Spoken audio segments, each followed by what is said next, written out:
किसको किसको काम हाउस हैन बनाउँछ नि बनाउँछु त्यसको स्कुल नाच्छ ल यो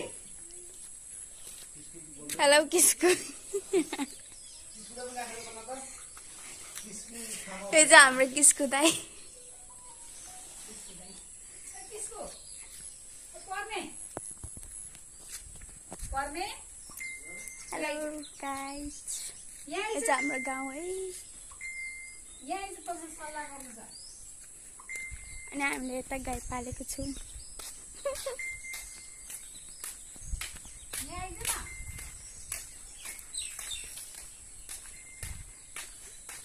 यता छ हाम्रो गाई हेर्नुहोस् है गाई छ हाम्रो गाई छ यतापट्टि चाहिँ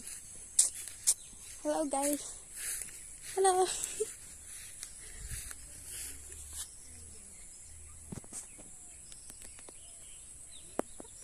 गाई अब यो गाईले मलाई हान्छ अहिले फेरि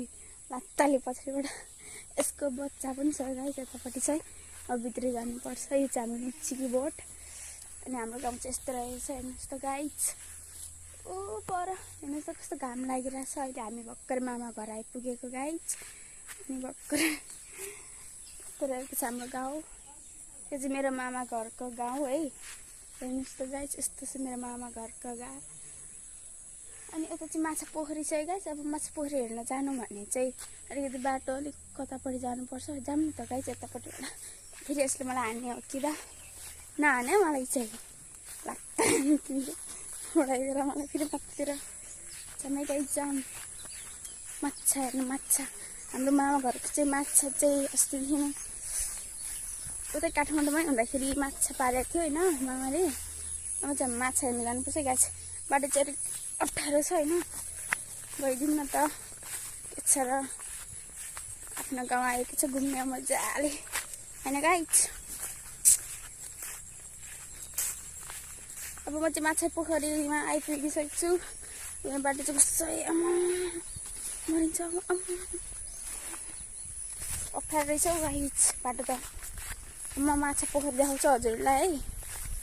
ओ माई गड कत्रो धेरै पानी गाइस हेर्नुहोस् त ओ माई गड यहाँबाट म ढल्यो भने त म मुनितिर पुग्छु होला है ओहो मेरो मामा घरको माछा पोखरी है गाइस यो चाहिँ ओ माई गड हेर्नु त कत्रो ठुलो छ देख्नुभयो तपाईँहरूले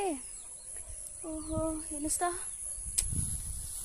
कत्रो ठुलो छ है यो चाहिँ भटमासहरू रोपेको छैन यत्तिकै ओ माई गड